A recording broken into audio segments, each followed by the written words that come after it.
संपूर्ण वीरगंज के एक एक भगत का ये सौभाग्य जो भगवान की अविरल कथा को जहाँ तहाँ श्रवण करने का सौभाग्य मिला है। बड़ा मुश्किल से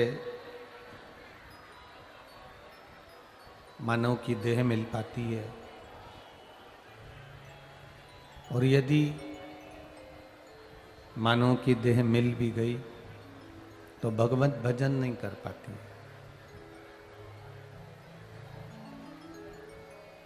परमात्मा से, मेरे देवाधिदेव महादेव से एक बात हमेशा भगवान से कहो, मेरे उघड़दानी से, मेरे भोलेनाथ जी से ये निवेदन करते रहो कि बाबा इस शरीर को ऐसा बनाकर रखना कि तेरे दरवाजे पर आता रहे। ये शरीर को ऐसा बनाकर रखना कि तेरा भजन करता रहे। ये शरीर को ऐसा बनाकर रखना कि तेरी कथा तक जाता रहे, दान पुण्य करता रहे, भजन करता रहे, सत्संग करता रहे। इस शरीर को ऐसा मत बना देना कि पलंग पर पड़ा रहे और मेरी सेवा कोई दूसरा कर रहा हो, ऐसा इस शरीर को मत बना। ये शरीर आपकी सेवा करता रहे, मरते दम तक किसी से एक गिलास पानी की आस न रहे, अंतिम श्वास तक भी किसी से जल की आस न रहे। परमात्मा से विनती करना कि ये शरीर खुद चलता रहे, तेरे द्वार पर आता रहे, एक लोटा जल समर्पित करता रहे, तेरा गुणगान करता रहे। अगर ये शरीर पलंग पर पड़ गया, पलंग पर डाल दिया गया तो इस शरीर की कोई मूलता नहीं, इस शरीर की फिर कोई महत्वता नहीं।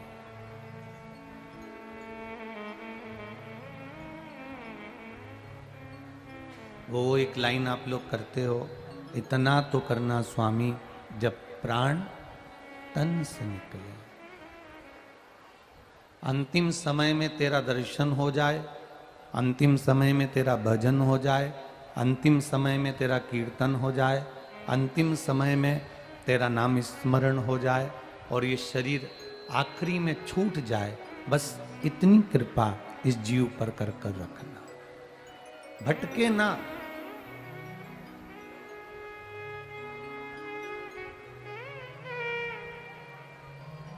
संपूर्ण जगत में, ब्रह्मांड में जहां तहां भटकने के लिए ये शरीर नहीं दिया। अगर ये शरीर मिला है तो भगवत कीर्तन करने के लिए, भगवत भजन करने के लिए, भगवत स्मरण के लिए मिला। बड़ी मुश्किल से प्राप्त होता है। पूर्व में क्या थे तुम पता नहीं, कौन सा जन्म था तुम्हारा पता नहीं।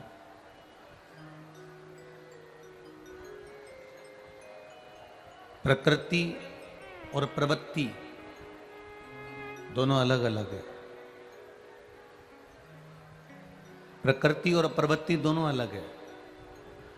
प्रकृति से मनुष्य मनुष्य जैसा दिखता है, प्रकृति से आप और हम मनुष्य जैसे नजर आते हैं, प्रकृति से आप मनुष्य नजर आते हो, मानव नजर आते हो, पर किसी किसी व्यक्ति की प्रवृत्ति ऐसी हो जाती है कि वो मानव का शरीर प्रकृति से तो रहता है पर प्रवृत्ति से नहीं हो पाता, उसमें राक्षसी प्रवृत्ति आ जाती है। प्रकृति और प्रवृत्ति ये दोनों अलग अलग है। प्रकृति और प्रवृत्ति में अंतर है। प्रकृति से मनुष्य मनुष्य नजर आ रहा है, प्रकृति से मानव मानव नजर आ रहा है, पर उसके अंदर की जो प्रवृत्ति है, उसके भीतर की जो प्रवृत्ति है, उस प्रवृत्ति से किसी किसी की प्रवृत्ति होती है एकदम तेज चिल्लाकर बोलना, किसी की प्रवृत्ति होती है कि एकदम खाने को दौड़ना, किसी की प्रवृत्ति होती है कि चुप होकर कमरे में बैठ जाना, किसी की प्रवृत्ति होती है बाद में निंदा करना, किसी की प्रवृत्ति होती है अटारी पर चढ़कर चिल्लाना, किसी की प्रवृत्ति होती है अपने कमरे में बैठकर रो लेना। तो प्रकृति से तो तुम मनुष्य हो, प्रकृति से तो तुम मानव हो, पर प्रवृत्ति, हम अगर जरा जरा सी बात में चिल्लाकर दौड़ रहे हैं, हम जरा जरा सी बात में खाने को दौड़ रहे हैं, तो ये हमारी शेर जैसी प्रवृत्ति है, श्वान जैसी प्रवृत्ति। हम चुपचाप होकर अगर अपने कमरे में जाकर बैठ रहे हैं तो ये हमारी चूहे जैसी प्रवृत्ति है। प्रकृति से मनुष्य हो सकता है, प्रकृति से मानव हो सकता है, पर प्रवृत्ति से हम कुछ और बन जाते हैं। कभी कभी हमारे को क्रोध, कभी कभी हमारे को अपशब्द कोई कहता है, गुस्सा आता है, आड़ा टेढ़ा कह जाता है, तो हमारी प्रवृत्ति बदल जाती है। परशु महापुराण की कथा कहती है,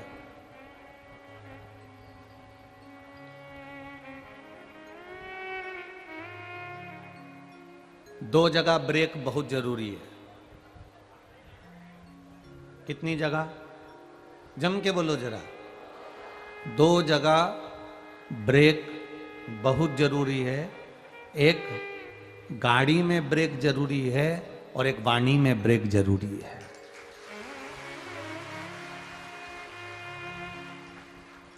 दो जगह पर ब्रेक बहुत जरूरी है, एक गाड़ी में ब्रेक जरूरी है और एक वाणी में ब्रेक जरूरी है।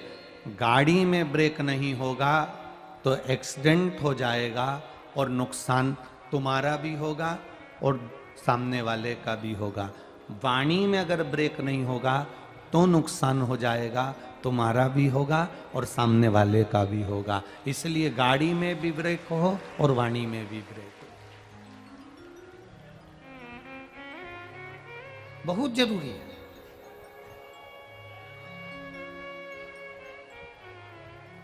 अगर ब्रेक नहीं तो वो गाड़ी का मतलब क्या है?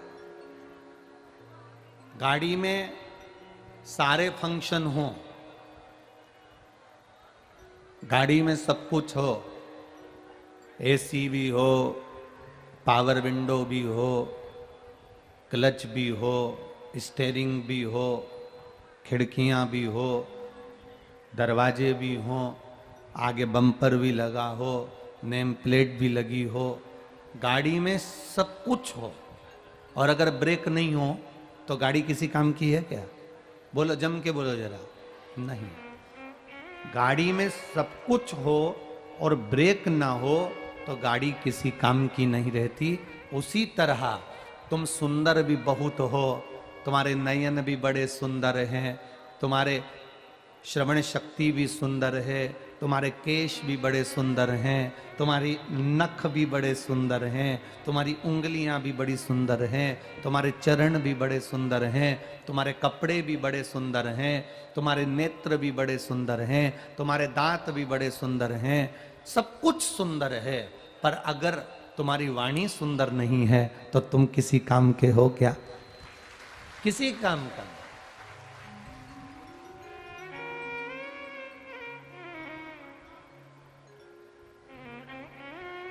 सफर कब अच्छा है?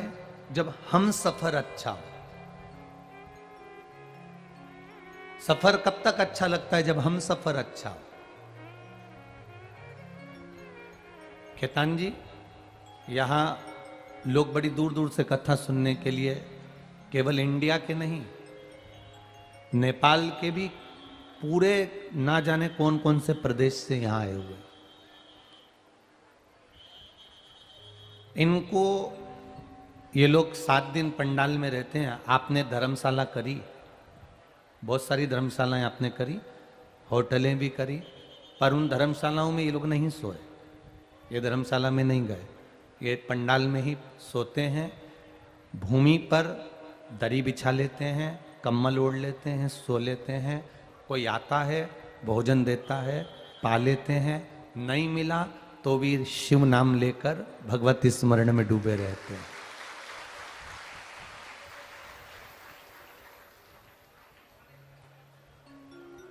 ये दूर दूर से आए हुए एक दूसरे को पहचानते नहीं है, पर 7 दिन जब आसपास में रहते हैं ना, तो इन लोगों में इतनी पहचान बन जाती है, इतनी पहचान बन जाती है कि प्रेम के रिश्ते इतने बड़े हो जाते हैं कि पेट के रिश्ते भूल जाते हैं। ये इतना खेतान जी इनके मिलन का, इनके प्रेम का इतना वात्सल्य। कल किसी ने सीहोर मैसेज करा होगा यहाँ से वीरगंज से कि गुरुजी चले जाएंगे, अब हम कल से क्या करेंगे। तो हमारा निवेदन है, कुछ मत करना, 1 लोटा जल महादेव को चढ़ाने का प्रयास करना। 1 लोटा जल देवादिदेव महादेव को चढ़ाने का प्रयास करिए, भगवान शंकर का गुणगान करने का प्रयास करिए, शिव तत्व को जानने का प्रयास करिए। ठीक है, भक्ति करो, जितना बन सके भगवत नाम जपो, जितना बन सके भगवत स्मरण करो।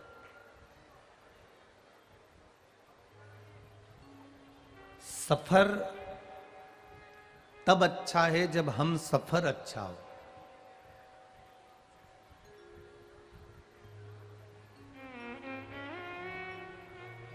जितने लोग बैकुंठ जाने की तलाश में बैठे रहते हैं, जितने लोगों के मन में आता है कि हमें बैकुंठ जाना है, बैकुंठ जाना है, बैकुंठ जाना है, शास्त्र कहता है जब किसी भक्त के प्राण छूटते हैं तो उसको लेने के लिए भगवान विष्णु के पार्षद मृत्यु लोक में आते हैं। सुनिए ना कथा, किसी भक्त के, संत के, साधु के, सन्यासी के, तपस्वी के, साधक के, उपासक के, भजन करने वाले के, भगवान की भक्ति करने वाले के प्राण छूटते हैं तो भगवान विष्णु रथ भेजते हैं, पार्षद भेजते हैं, उनके दूत भेजते हैं और वो उनको बैकुंठ लेकर जाते हैं। जो व्यक्ति पाप करता है उसके लिए यमदूत आते हैं, यमलोक से उसको लेकर जाते हैं। केवल एक देवादिदेव महादेव का भक्त ऐसा होता है, शिव महापुराण सुनने वाला ऐसा होता है, शंकर भगवान को जल चढ़ाने वाला ऐसा होता है, शंकर भगवान का गुणगान करने वाला ऐसा होता है, श्री शिवाय नमस्तुभ्यम बोलने वाला ऐसा होता है, नमः शिवाय, ओम नमः शिवाय, महामृत्युंजय का गुणगान करने वाला, शंकर को मानने वाला जो शंकर का भक्त होता है, केवल वही एक ऐसा होता है जिसके लिए महादेव किसी गण को लेने नहीं भेजते, स्वयं नंदी लेकर आते हैं और बिठा कर लेकर जाते हैं। जिसको लेने के लिए स्वयं महादेव आते हैं। सारे देवी देवता अपने अपने पार्षदों को भेज देंगे, गणों को भेज देंगे, देवताओं को भेज देंगे, पर महादेव किसी को नहीं भेजते। महादेव अपने गणों को, अपने भक्त को लेने के लिए इसलिए नहीं भेजते क्योंकि भगवान शंकर के जितने गण हैं, किसी के 12 आंखें हैं, किसी के 12 हाथ हैं, किसी का मुख नहीं है, किसी का शरीर नहीं है, किसी के दांत बड़े हैं, कोई भयंकर काला है, कोई भयंकर रूप वाला है। मालूम पड़े शंकर जी का कोई भगत प्राण छोड़ रहा हो, उसको मरने में 10 मिनट की देरी हो और शंकर भगवान का कोई गण आकर खड़ा हो जाए तो वो 5 मिनट पहले ही मर जाएगा। इसलिए शिवजी अपने भक्त को लेने के लिए गण नहीं भेजते। महादेव अपने भक्त को लेने के लिए, शंकर की कथा सुनने वाला, शंकर पर 1 लोटा जल चढ़ाने वाला, शिव भक्ति करने वाले के लिए मेरा महादेव गण नहीं भेजता। मेरा महादेव खुद नंदी लेकर आता है और अपने भक्त को लेकर जाता है। वो स्वयं आता है, कोई दूसरा नहीं आया, वो स्वयं।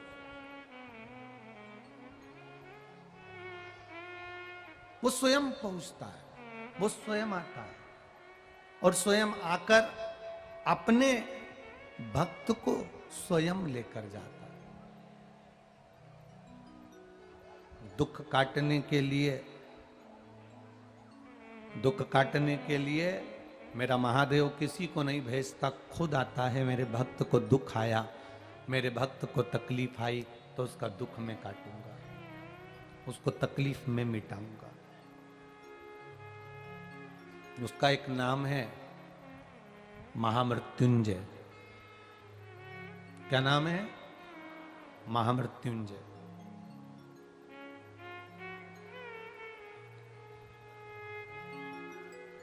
उसका एक नाम महामृत्युंजय, जो मृत्यु पर विजय प्राप्त कर ले, जो मृत्यु को जीत ले। मौत सामने खड़ी हो, इधर यम के दूत खड़े हैं और इधर मेरा महादेव स्वयं खड़ा है। यम के दूतों की सामर्थ्यता नहीं कि महादेव के सामने अंदर प्रवेश कर जाए।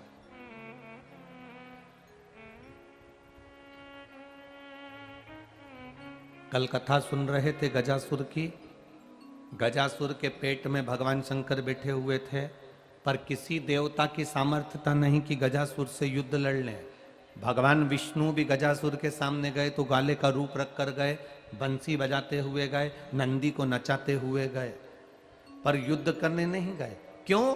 क्योंकि शंकर का गुणगान करने वाला, शंकर का भजन करने वाला। इधर लंका में रावण है और भगवान राम युद्ध करने के लिए जा रहे हैं। रामेश्वर धाम की स्थापना भगवान राम जी ने क्यों करी?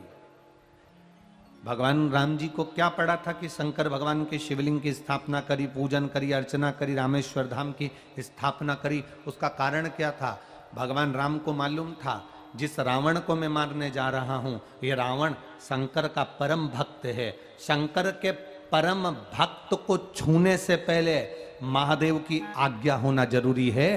तो इसलिए मैं महादेव की आज्ञा ले लूं, महादेव का भजन कर लूं, इसके बाद लंकाधिपति रावण से मिलने के लिए जाऊंगा। शंकर भगवान की आराधना करी, शिव जी प्रसन्न हुए, प्रकट हुए। राम जी से भगवान शंकर जी ने पूछा, आपको क्या चाहिए? राम जी ने कहा, मैं वन में विचरण कर रहा हूं, अपनी अर्धांगिनी को लेने के लिए, अपनी धर्मपत्नी को लेने के लिए, जानकी को लेने के लिए, सीता को लेने के लिए मैं यहां आया हूं। सीता जी को लेने आया हूं, पर सामने जो युद्ध करेगा मेरे, वो आपका परम भक्त लंकाधिपति रावण है। आप बताओ मैं करूं तो करूं क्या? एक तरफ आपका भक्त है और दूसरी तरफ ये आपका दास है, आप कहोगे मैं वो कर लूंगा। शंकर भगवान ने कहा, रावण को तुम मारने के लिए जाओ, मना नहीं, मना नहीं है। मैंने रावण को बार बार कहा था, तूने सब कुछ मांग लिया, और कुछ मांगना रह गया हो तो मांग ले। रावण कहता है जब मेरे पास सोने की लंका है, रावण कहता है जब मेरे इतने 10-10 शीश हैं, मेरे पास में बहुत बड़ी सेना है, बहुत सारे असुर मेरे साथ में हैं, तो मुझे और कुछ भी नहीं चाहिए। भगवान शंकर जी कहते हैं, राम मैंने रावण से कहा था जब तेरे प्राण छूटेंगे हो सकता है तुझे मेरी जरूरत पड़ जाए। रावण कहता है जब मेरे प्राण छूटे आपकी मुझे जरूरत नहीं पड़ेगी, आपकी मर्जी पड़े तो मुझे देखते रहना, पर मुझे बचाने भी मत आना, क्योंकि मेरे प्राण नहीं छूट सकते, क्योंकि मैंने सारे देवताओं को बंदी बनाकर रखा है, सारे ग्रहों को बंदी बनाकर रखा है, सबको अपना साथ कर रखा है, सबको अपना साथ कर रखा। आप सारे दुनिया के ग्रहों को बंदी बना लो। लोग कहते हैं मैंने रविवार, सोमवार, मंगल, बुध, गुरु, शुक्र, शनि, राहु, केतु, शनि सबको अपने हाथों में काबू कर कर रखा है, सबको अपना बना कर रखा है, मेरा बाल बांका नहीं हो सकता। पर शिव महापुराण की कथा कहती है कर्म के गति के आगे कोई ग्रह काम नहीं करता, आखिरी में व्यक्ति को भोगना पड़ता ही है। कर्म गति बड़ी विचित्र है।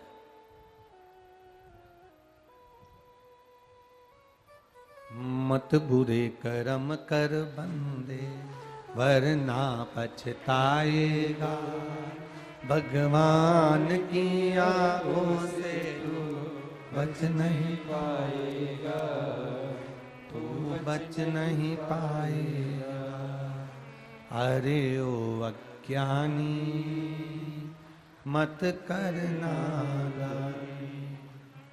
तेरे कर्म का फल भी तू ही पाएगा, जैसा किया तूने तेरे आगे आएगा। मत बुरे कर्म कर बंदे, वरना पछताएगा। भगवान की आंखों से तू बच नहीं पाएगा, तू बच नहीं पाएगा। कर्म गति बड़ी विचित्र है। इस कर्म गति के आगे सब ठीक है, सब ठीक है। जाओ, मैंने रावण से कहा था तुझे कुछ चाहिए हो तो बोल, रावण ने मना कर दिया। जब रावण ने मना कर दिया तो फिर जरूरत क्या, जाइए। जो गलत करे उसके साथ में गलत होता ही है, जो अच्छा करे उसके साथ अच्छा होता ही है। जाओ। रावण के पास में धन, वैभव, सत्ता इतनी हो गई थी, रावण के पास में धन, वैभव, सत्ता इतनी हो गई थी, इतनी धन, इतना वैभव, इतनी सत्ता रावण के पास हो गई थी कि रावण की वाणी बिगड़ गई थी। वाणी में ब्रेक नहीं था। दो जगह पर ब्रेक की जरूरत होती है, गाड़ी में और वाणी में। रावण के पास में जब धन आ गया, सोने की लंका आ गई, परिवार बढ़ गया, कुटुंब बढ़ गया, खूब वैभव बढ़ गया, सारे ग्रह उसने बंदी बना लिए, देवताओं पर आक्रमण कर दिया, सारी सत्ता उसके पास में आ गई, तो उसकी वाणी बिगड़ गई। वाणी में ब्रेक नहीं रहा, सगे भाई को लात मार कर निकाल दिया, अपने नाना का अपमान कर दिया, ब्राह्मण संत गुरुजन का अपमान में लग गया, और आखिरी में हुआ क्या, जिसकी वाणी में ब्रेक नहीं होता उसकी गति बड़ी बुरी होती है महाराज, बड़ी बुरी। ब्रेक नहीं था वाणी के। श्रेष्ठता की वाणी नहीं बोल पाए। अभी कथा में कहा, गाड़ी में पावर विंडो है, वाणी में गाड़ी के अंदर स्टीयरिंग है, कांच है, बम्पर है, सीट कवर है, क्लच है, सब कुछ है, पर गाड़ी में अगर ब्रेक नहीं तो किसी काम का नहीं। आप बहुत सुंदर हो, आपकी हेयर स्टाइल बड़ी सुंदर है, आपका शरीर बड़ा सुंदर है, पर आपकी वाणी मीठी नहीं है, आप अच्छा बोलना नहीं जानते, आप किसी का आदर करना नहीं जानते, आप किसी का सत्कार करना नहीं जानते, आप किसी को मान सम्मान देना नहीं जानते, तो फिर आपका वो शरीर किस काम का। सफर तब अच्छा है जब हम सफर अच्छा हो। मालूम पड़े जो तुम्हारे साथ सफर कर रही है वो दिखने में तो सुंदर है, पर बोलने में ऐसी बोलती कि सारा घर डोलता, तो क्या मतलब का ऐसा सफर।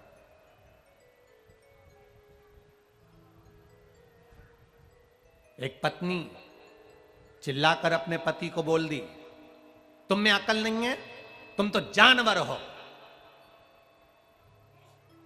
पति कभी लड़ने के मूड में नहीं होता, कभी नहीं लड़ना चाहता। पत्नी ने फिर चिल्लाकर कहा, तुम जानवर हो। पति कहता है, तू बिल्कुल सही कह रही है, तू मेरी जान और मैं तेरा वर। गलत नहीं, उसमें गलत है क्या।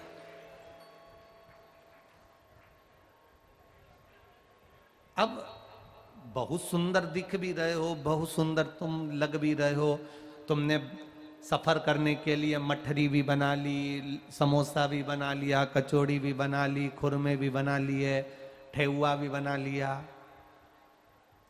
थोड़ा सा लिट्टी चोखा भी धर लिया, तुमने सब कुछ रखा, बैग के अंदर तुमने सारा सामान रख लिया।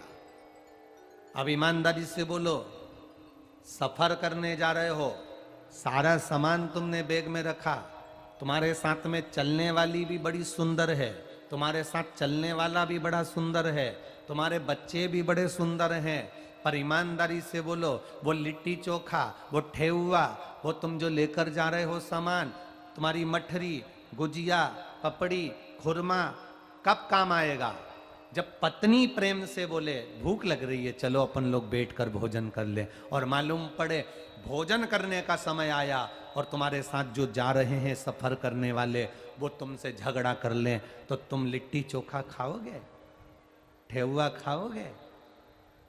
कुछ खाने का मन करेगा? नहीं। साथ में जो जा रहा था उसने इतना विवाद कर दिया, इतना विवाद कर दिया कि मन खाने में नहीं लगा, पूरा सफर बिगड़ गया। फिर मन में सोच रहे हो इससे तो नी आती,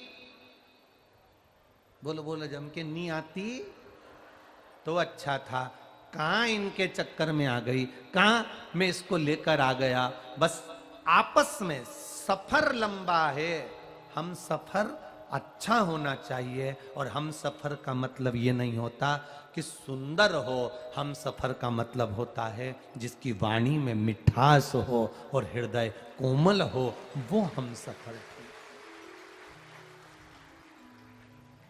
क्या काम का? किसी किसी के यहाँ ठेहुआ बनता है गुड़ का, जानते हो ना आप लोग? हम जानते हो? वो आटे में गुड़ मिला के, शक्कर मिला के, आटे के अंदर पानी में पहले गुड़ घोल लेते हैं, शक्कर घोल लेते हैं, फिर आटे में डाल डालकर उसको उसन के गोल बनाकर घी में तलते हैं। क्या बोलते हैं उसको? है ठेहुआ, पुआ? तुम तो समझ गए ना, बस बहुत है।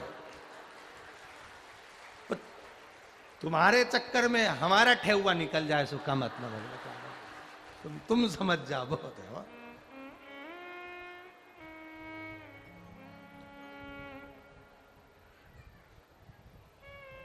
अब तुम बोलो कुछ, हम सुने कुछ। होता है ऐसा, कई बार हो जाता है। एक बेहरा व्यक्ति, जैसे अभी हम हो गए थे, एक बेहरा व्यक्ति, कुछ सुनाई नहीं दे, उसने अपने लड़के से कहा मेरा दोस्त हॉस्पिटल में बीमार पड़ा है, एक बार मिला ला, अंतिम सांसें चल रही है, ले चल। लड़का बोला तुम्हें सुनाई तो देता ही नहीं है। तो कहने लगे क्या हुआ, देख लूंगा, जो बोलेगा मैं उसके होठ से पहचान जाऊंगा, उत्तर दे दूंगा। तुम्हें सुनाई तो देता ही नहीं है। पिताजी ने छोरे से कहा ले चल, मैं तेरे हाथ जोड़ूं, मेरा पहचान वाला है, बहुत परिचित, पुराना है, रिश्तेदार है, ले चल। चलो, गाड़ी में बिठा कर ले गए। अब बुजुर्ग व्यक्ति, इसको मालूम है कि प्रश्न कैसे करना चाहिए और उसका उत्तर वो क्या देगा, तो उसके उत्तर में अपने को क्या बोलना चाहिए, भले नहीं सुनाई दे अपन तो बोल देंगे। अब ये बेहरा व्यक्ति गया, वहां जाकर इसने पूछा कैसे हो। अब जो बेहरा होता है ना, उसको लगता सभी बेहरे हैं। अब जो पलंग पर पड़ा था हॉस्पिटल में, ये चिल्ला कर बोला कैसे हो, तो इसने कहा शरीर में बड़ा कष्ट है, मर रहे हैं। तो इसने कहा भगवान की बड़ी कृपा है, बड़ी कृपा।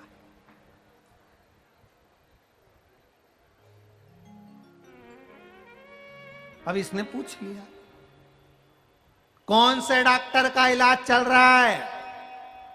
अब इसको गुस्सा आने लगी, जिसका यमराज का चल रहा है। तो इतने में बेहरा व्यक्ति बोला बहुत अच्छा डॉक्टर है, तुरंत निर्णय कर देता, तुरंत। अब इसको कांटे से खून नहीं, ये बता।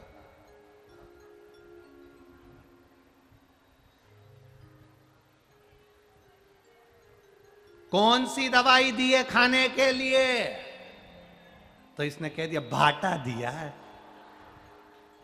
इतने में ये बोला सुबह शाम खाते रहो, खाते।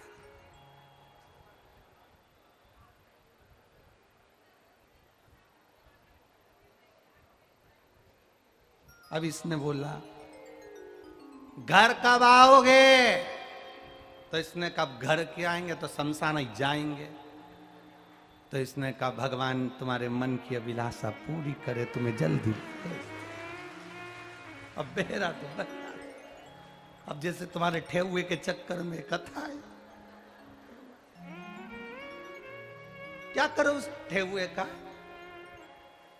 जब सफर कर रहे हो और हम सफर ठीक ना हो तो ठेहुआ किसी काम का नहीं होता, लिट्टी चोखा किसी काम का नहीं होता। तुम्हारा वो खैतान जी का बेटे ने होता है ना, मौसा जी नहीं, हाँ मो वो किसी काम का नहीं होता। तो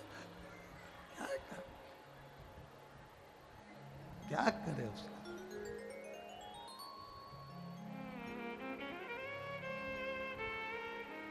सज धज के जिस दिन मौत की सहजादी आएगी, ना सोना काम आएगा ना चांदी आएगी।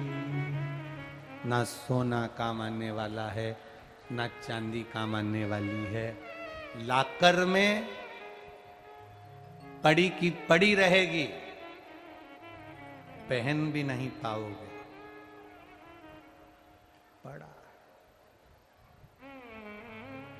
जिस 2000 के नोट की कितनी कीमत थी, आज हर व्यक्ति जेब में लेके घूम रहा है। अब 100, 200, 500 तो उसकी जेब में मिल ही नहीं रहा है। कितने का मिल रहा है? जिस दिन तुम अपनी जिंदगी की कीमत समझ गए ना कि ये जीवन कितना कीमती है और इसको सही समय पर उपयोग कर लो।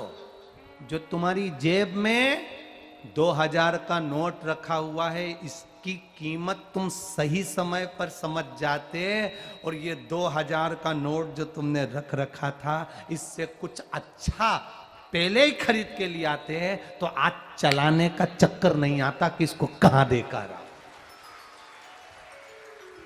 समय पर कीमत समझो। उस 2000 की कीमत समय पर समझते तो आज जेब में लेकर नहीं घूमते। इस शरीर की कीमत हम बचपन में, जवानी में, अधेड़ी में नहीं समझ पाते। नए नए लड़के मोटरसाइकिल उठाई, गाड़ी भुड़ भुड़ करके भगाई, इतनी तेज भगाई, इस शरीर की कीमत नहीं समझ पाए।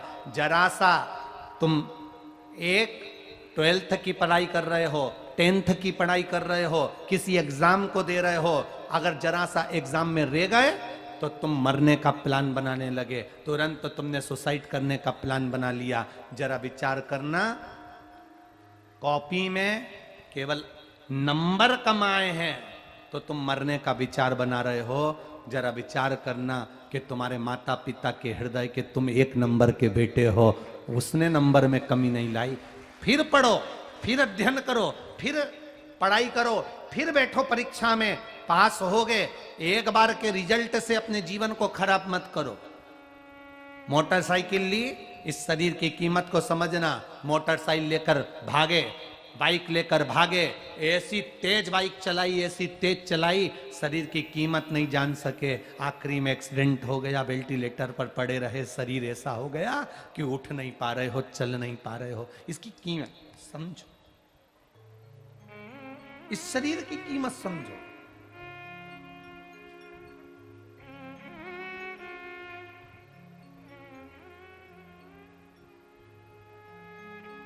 जिस दिन शरीर की कीमत समझ गए, उस दिन जीवन का सबसे बड़ा मोल तत्व आप जान जाओगे और भगवान की भक्ति में डूब जाओगे। भगवान के भजन में क्यों नहीं डूबे हो? क्योंकि शरीर की कीमत नहीं जान रहे। आपने सोच लिया मनुष्य का शरीर मिला, खाने पीने को मिला है, क्या किसको रोइए, चादर तान के सोइए। अलमस्त शरीर मिला है, खाओ पियो सो।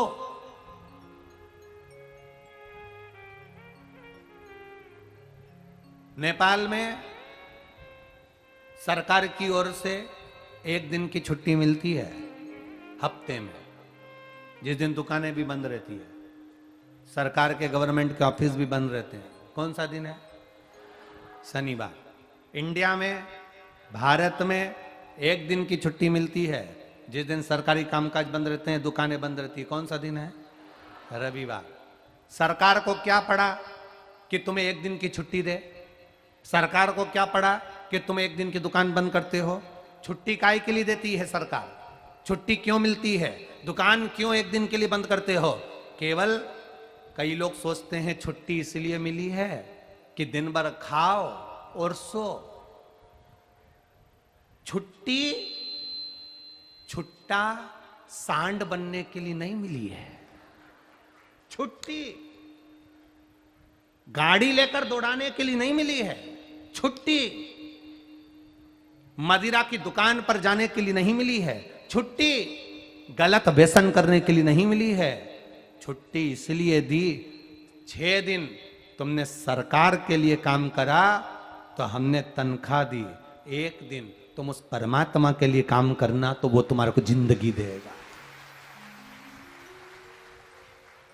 उसका भजन करना तो वो जीवन देगा। उसका भजन करना तो वो संभाल लेगा। उसका भजन करना तो वो आपको संवार देगा। एक दिन अगर उसकी भक्ति में लग जाओगे तो जीवन सार्थक हो जाएगा। कोई कहता है गुरुजी हमारी सोसाइटी में, हमारे बड़े शहरों में, बड़ी जगहों में शंकर जी का मंदिर नहीं होता। हम उनसे कहते हैं पीपल का पेड़ तो होता है, बेलपत्री का पेड़ तो होता है, बड़ का पेड़ तो होता है, तुम्हारे बगीचे में कोई पेड़ तो होगा। तो आप शंकर जी को मानकर उसी पेड़ के नीचे एक लोटा जल चढ़ाना प्रारंभ कर दो, शिव जी उसको स्वीकार कर लेगा। आप चढ़ाओ तो शिव उसको स्वीकार कर लेगा। अगर आपके गांव में, नगर में, शहर में, मोहल्ले में, कॉलोनी में कहीं पर मंदिर नहीं तो पेड़ के नीचे एक लोटा जल चढ़ाओ। उस वृक्ष के नीचे जब आप एक लोटा जल चढ़ाओगे, वो वृक्ष जब हरा भरा होगा, वो छाया देगा पथिक को। पथिक को जब छाया मिलेगी तो आशीर्वाद आपको मिलेगा, कुछ ना कुछ लाभ आपको मिलेगा, आपका जीवन सार्थक होगा। आप जिस महादेव के नाम से जल चढ़ाओगे उस महादेव को प्राप्त होगा। ये कथा डोलेश्वर महादेव की कथा चल रही है। तो डोलेश्वर महादेव जहां पर भी बैठे हैं वो इस कथा को सुन रहे होंगे, ये मेरा विश्वास करता है। जहां होंगे वहां कथा सुन रहे होंगे, जहां बैठे होंगे वहां कथा का रसतत्व ग्रहण कर रहे होंगे। शिव महापुराण की कथा तो यहां तक कहती है कि जिस जगह पर शिव पुराण की कथा होती है उस जगह पर 33 कोटि देवी देवता, जितने लोग कथा सुनने बैठते हैं उनके रूप में 33 कोटि देवी देवता आकर कथा का रसतत्व ग्रहण करते हैं। तो कोई शिव तत्व साधारण तो नहीं है। हम क्यों वंचित हों शिव तत्व से?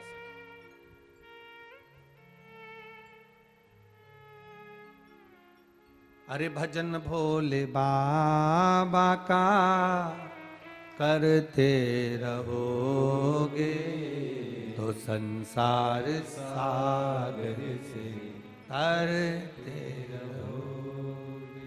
आप भगवान का भजन करते रहोगे, स्मरण करते रहोगे, भगवत भक्ति में डूबते रहोगे तो वो तुम्हें संभाल लेगा, वो तुम्हें संभाल लेगा।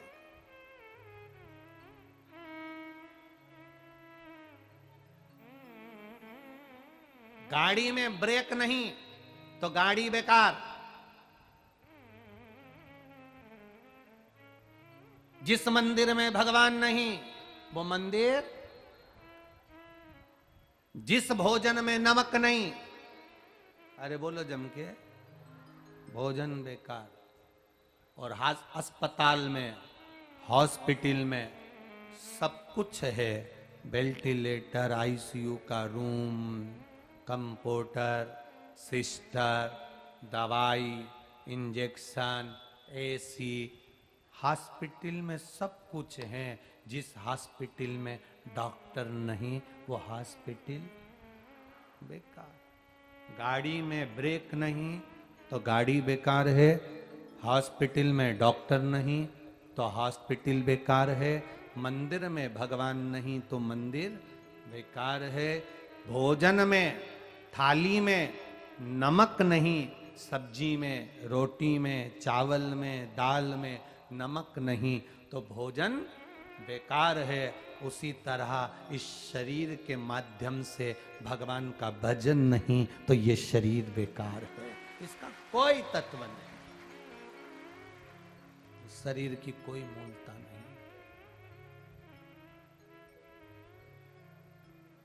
नमक बिना भोजन बुरा, बेकार।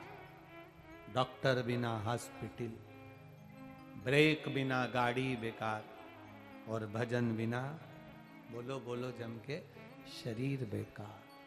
शरीर की मूलता शिव तत्व है।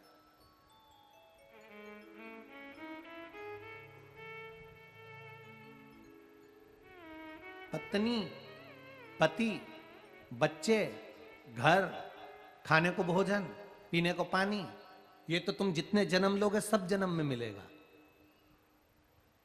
कुत्ता बन के पैदा हो गए तो भी मिलेगी धर्म पत्नी, बच्चे भी मिलेंगे, घर भी मिलेगा, खाने को अन्न भी मिलेगा, पानी भी मिलेगा। मेंढक बनकर जन्म लिए तो भी मिलेगी, पत्ते बच्चे भी होंगे, रहने को भोजन पानी सब मिलेगा। हिरण बन के जन्म लिए तो भी मिलेगा, माथे का जुआ बनकर जन्मे तो भी, जू बनकर जन्मे तो भी मिलेगा। पत्नी भी होगी, बच्चे भी होंगे, घर भी मिलेगा, खाने को भी मिलेगा, पीने को भी मिलेगा। मछली बनकर जन्मे तो भी मिलेगा, मगर बनकर जन्मे तो भी मिलेगा, कीड़े बनकर जन्मे तो भी मिलेगा। तुम जितने जन्म लोगे हर जन्म में पत्नी मिलेगी, बच्चे मिलेंगे, परिवार मिलेगा, खाने को मिलेगा, पीने को मिलेगा, सब कुछ मिलेगा, पर हर जन्म में शिव महापुराण की कथा नहीं मिलेगी। जन्म केवल मनुष्य का है जिसमें शिव तत्व मिला है। केवल एक जन्म ऐसा है जिसमें हम भगवान की भक्ति कर सकते हैं। केवल एक जन्म ऐसा है जिसमें हम भगवान का नाम ले सकते हैं, भगवत गुणगान कर सकते हैं, भगवत स्मरण कर सकते हैं। वो केवल एक मानव का देह है, उसके सिवा कुछ नहीं। आप भक्ति कितनी कर रहे हैं, हम आपसे ये भी नहीं कहते कि आप अपना घर छोड़ो, बिल्कुल मत छोड़ो। किसी को देखकर घर मत छोड़ना कि वो भगवान बन गए, संत बन गए, तो उनको देखकर हम भी संत बन जाए, बिल्कुल मत बनो। तुम तो दोनों टाइम खूब चरो, डनलप के गद्दे पे सो, खूब एंजॉय की जिंदगी जियो, मना नहीं है, खूब अच्छे से रहो। माताएं कहती हैं, गुरुजी, हमने हमारे गुरुजी से पूछा था, वो कहते हैं कि माला पकड़ कर बैठो, थोड़ा सा भजन करा करो। आप क्या कहते हो? दिक्कत तो यही है ना कि आपके गुरुजी कह रहे हैं कि माला पकड़ कर बैठो, और सियोर वाला महाराज बस एक ही बात कहता है, माला पकड़ने की जरूरत नहीं है, पृथ्वी पर आए हो कर्म करने के लिए आए हो। घर में रह रहे हो तो पति है, सास ससुर हैं, माता पिता हैं, घर में बच्चे हैं, पहले इनकी सेवा कर लो, समय मिल जाए तब माला पकड़ लो। जब समय मिले तब पकड़ो। और कोई तुमसे कह रहा है कि दिन भर माला पकड़ कर बैठो, तो हम तो नहीं कह सकते। हाँ, ये इसीलिए तो सबसे बड़ा विरोधाभास सभी लोगों को सियोर वाला महाराज बुरा किस बात पे लगता है, क्योंकि ये थोड़ा विपरीतता में बोल जाता। अब लोग कह रहे हैं तुमसे कि माला पकड़ो, और सियोर वाला महाराज कह रहा है पहले घर का काम करो, उसके बाद माला पकड़ो। दिक्कत तो यहां पड़ी है ना। सब लोग कह रहे हैं तुम पूजन में लग जाओ, भजन में लग जाओ, सेवा में लग जाओ, संकीर्तन में लग जाओ, और सियोर वाला महाराज कहता है कि कहीं मत जाओ, घर में रहो, भगवान का भजन करो, जितना समय मिले उतना करो। पहले अपने सास ससुर को संभालो, अपने माता पिता को संभालो, घर के बच्चों को संभालो, पति देवता को संभालो, फिर सब तरह से जब फ्री हो जाओ तब मोबाइल खोलो या टीवी खोलो, फिर आधा घंटा, 1 घंटा, 2 घंटा, 3 घंटा, जितनी तुम्हारे को कथा मिल जाए उसको सुन लो और मन लग जाए तो ये सब। आओ कुछ समय निकालकर शिव चर्चा सुने पंडित प्रदीप मिश्रा जी से। श्री स्वानंद मस्तुभ्यम, हर घर महादेव।